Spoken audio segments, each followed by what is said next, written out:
చేసిన ప్రయత్నాలన్నీ విఫలం. వెళ్ళిన చోటుకల్లా అపజయమే.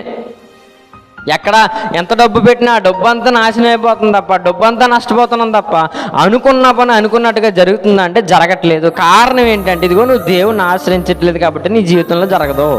ఖచ్చితంగా దేవుడు మాట్లాడుతున్నాడు. నువ్వు దేవుణ్ణి ఆశ్రయించకుండా, దేవునితో మాట్లాడకుండా, దేవుని దగ్గర ప్రాధేయపడకుండా, దేవుడి దగ్గర సలహా తీసుకోకుండా నీ ఇష్టానుసారంగా నువ్వు వెళ్ళిపోతే అది జరిగిపోద్దని నువ్వు అనుకుంటే అది జరిగిపోద్దంటే అది జరగదు. అది ఎలా జరుగుతుంది అంటే ఇదిగో నీ జీవితంలో దేవుని చిత్తం లేకుండా, దేవుని హస్తం లేకుండా అది జరుగుతుందని నువ్వు అనుకుంటున్నావు కానీ అది జరగట్లేదు. కారణం ఒకటి, నువ్వు దేవుని దగ్గర రావట్లేదు. ఎప్పటికీ ఎన్నో సంవత్సరాల నుంచి మనం అనేక ప్రయత్నాలు చేస్తూ ఉంటాం. ఎప్పటికీ అనేక సంవత్సరాల నుంచి, ఎప్పటికీ అనేక రోజుల నుంచి, ఎప్పటి నుంచో మనం కొన్ని పనుల గురించి ప్రయత్నాలు చేస్తాం. అది అలా అయితే బాగుంది, ఇది ఇలా అయితే బాగుండు, నేను ఇలా ఉంటే బాగుందని చెప్పి ఆరోగ్యం కొరకు మనం ప్రయత్నాలు చేస్తూ ఉంటాం. ఇంట్లో ఆర్థిక